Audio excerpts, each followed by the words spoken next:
पिंपरी चिंचवडमध्ये अग्निशमन दलाकडून बचाव कार्य अजूनही सुरू आहे।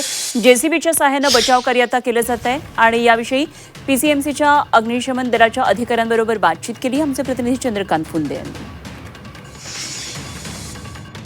मोसी कचरा डेपोचं रेस्क्यू ऑपरेशन आता 26 तास उलटत आले तरी सुरूच आहे। आपण बघू शकतो आता पाठीमागून 2 जेसीबी लावलीत आणि ती जी बिल्डिंग आहे कचऱ्याच्या फोर्समुळे खाली पूर्णपणे दबली गेलेली आहे। ते पाठीमागून अगोदर कचरा बाजूला करतात आणि ते बिल्डिंगमध्ये कचरा घुसलेला आहे, त्यामुळे रेस्क्यू ऑपरेशनला प्रचंड मर्यादा येतात, त्यामुळे मॅन्युअली हे सगळं करावं लागतं। मी काल 8 लोक जिवंत बाहेर काढली, ती सगळी टीम आपल्यासोबत आहे। अग्निशमन दलाने हे सगळं काम केलेलं आहे, पण आता सगळं ऑपरेशन लीड करतं ते एनडीआरएफ आणि मिलिटरी। बघा मिलिटरीचं इकडं हे सगळं जेसीबी आणि सगळं आलेलं, इकडे सगळे नातेवाईक आणि सगळी मंडळी आशेने वाट बघताय कोणतरी वाचेल।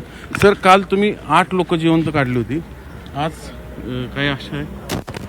आम्ही काल 9 लोक जे आहेत ती पूर्णपणे कॉन्शियस असलेली लोक आम्ही बाहेर काढलेली आहेत। मध्ये कचऱ्याचा मलबा आहे आणि हे जे सिमेंटचे ब्लॉक आहेत ते पडलेले आहेत, त्याच्यामुळे आणि तिथे मिथेन गॅस तयार झालेले, त्याच्यामुळे थोडं काढायला अडचणी येत आहेत आणि त्याच्यात आम्ही रात्रीपर्यंत 9 लोक सुखरूप बाहेर काढलेले आहेत।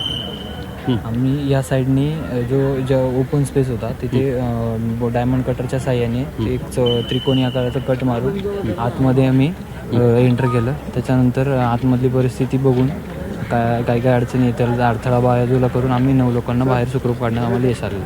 व्हिडिओ जर्नलिस्ट विकी कांबळेसह चंद्रकांत फुंदे, जी मीडिया, पुणे।